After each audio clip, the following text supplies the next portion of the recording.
Bonjour, bienvenue dans cette dans cette leçon de Tai Chi épée sur la forme des 32 postures. Et nous allons préciser, clarifier la quatrième et dernière partie. Je vous renvoie aux vidéos précédentes pour le travail des fondamentaux et pour le reste de l'enchaînement. Comme je vous l'ai dit et que vous continuez à remarquer, l'épée que j'utilise ici est une épée en bois, ce qui convient très bien pour les débutants. C'est une épée légère, on n'a pas besoin d'une épée lourde. Et l'autre élément, c'est qu'elle est un peu courte pour moi, pour pouvoir protéger le plafond. Donc l'épée, normalement, quand je la tiens comme ceci, vient à peu près à la base ou au milieu de l'oreille, donc il lui manque une bonne vingtaine de centimètres. C'est très difficile de trouver des épées longues qui soient équilibrées. Allons-y donc pour cette quatrième et dernière partie.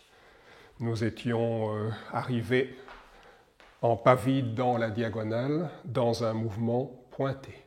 Petit cercle avec la pointe de l'épée, pas croisé, je pivote et je viens monter debout sur une jambe. Pas croisé vers l'arrière, je dépose, je sépare, mouvement qu'on a déjà vu, je viens passer en pas de l'arc, mon grand volant, fendre. Le poids sur le talon, venir vers l'arrière. Avancer, avancer, mouvement de grande amplitude, ce n'est pas un pointé comme on a vu ici, mouvement fendre. Les doigts, au lieu d'être au niveau du poignet, sont au milieu de l'avant-bras. Je regroupe, je pivote un peu et je me déploie dans la diagonale. Mon pied est quasi direction. Regroupé. La dernière fois que je vais avoir les doigts ici, paume vers le haut, relâcher les épaules, mouvement circulaire, avancer, pousser sur la jambe arrière et tendre le bras, piquer. Je m'assois sans soulever la pointe du pied, regrouper, on avait déjà eu ça, début de la forme, ici c'est en pas du clou. L'épée n'est pas tenue comme ça, lâchée au niveau de la prise de l'épée. Poser le talon, l'épée à plat, je pivote, je tranche tout le tour, je reviens en pas vide, poser le talon, piquer en pas de l'arc, m'asseoir comme un tirer, je reprends l'épée comme au début, mouvement légèrement circulaire avec les doigts d'épée, mon bassin est dans la diagonale, je reviens de face, tendre et terminer. Voilà donc un angle de vue. On va faire la même chose, donc au lieu d'être ici, voilà, c'était ici en pointé.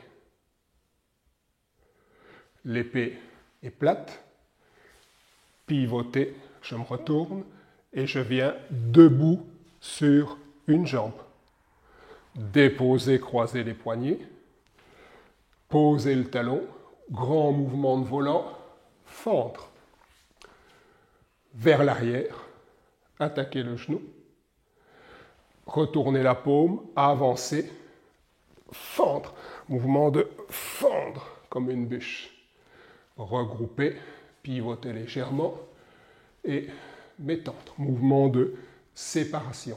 Le pied quasi dans la direction, l'épée pas 45 degrés, un tout petit peu diagonale. Retourner la paume, regrouper, ouvrir dans le bassin, paume vers l'avant, vers le haut, pardon, avancer et piquer. S'asseoir, se regrouper, là, trancher de manière circulaire, revenir, continuer, pas vide, avancer, piquer, s'asseoir dans la diagonale, prendre l'épée dans la main gauche, mouvement légèrement circulaire, passer le poids à gauche et terminer. Nous allons, comme dans les autres leçons, revoir une dernière fois avec encore quelques éléments. Mouvement pointé, décrire un arc de cercle, pas simplement avec l'épée, avec le poignet, mais aussi avec le centre qui tourne légèrement sur lui-même. Déposer. Mouvement du bassin pour tourner. Mouvement du bassin pour tourner, comme on aura à la fin, un peu plus en cercle encore, pour tourner et revenir debout sur une jambe. Déposer, croiser les poignets, séparer en posant, je suis toujours sur le poids jambe arrière, pousser dans la jambe, dans le bassin, l'énergie prend racine dans les pieds, dans la jambe, guidée par la taille, s'épanouit dans les bras, et ici se transfère par l'épée. Mouvement de fendre, un tout petit peu en arrière, voilà. De nouveau le mouvement de la taille pour passer le poids et venir trancher vers l'arrière. J'avance, mouvement qui vient vers l'arrière pour fendre,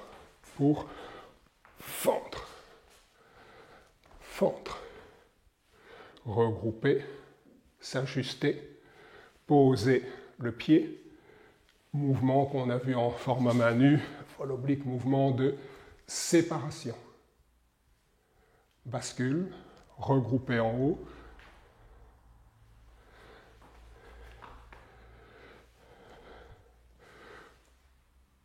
Avancer et piquer. Vers l'arrière, je peux glisser un peu le pied, tourner la taille, regrouper. Hop, hop, voilà.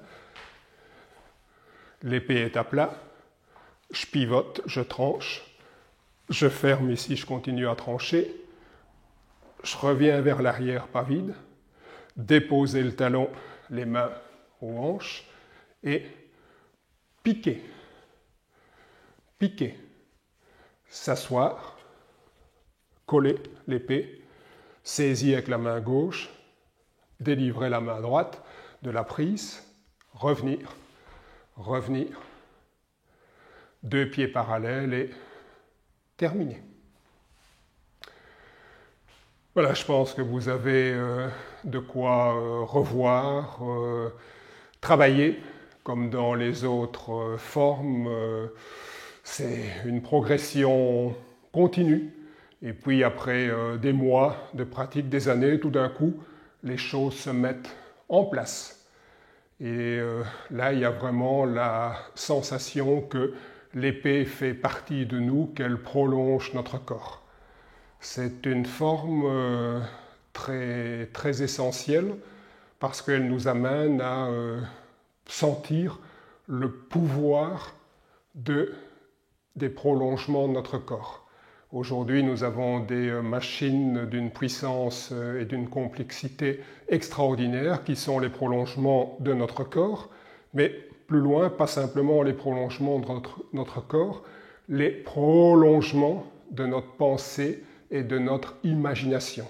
Donc à un moment donné, je peux sentir que voilà, je suis rigide, je retiens les capacités de l'épée, puis à un moment donné, c'est comme si l'épée me possédait, l'épée me guidait.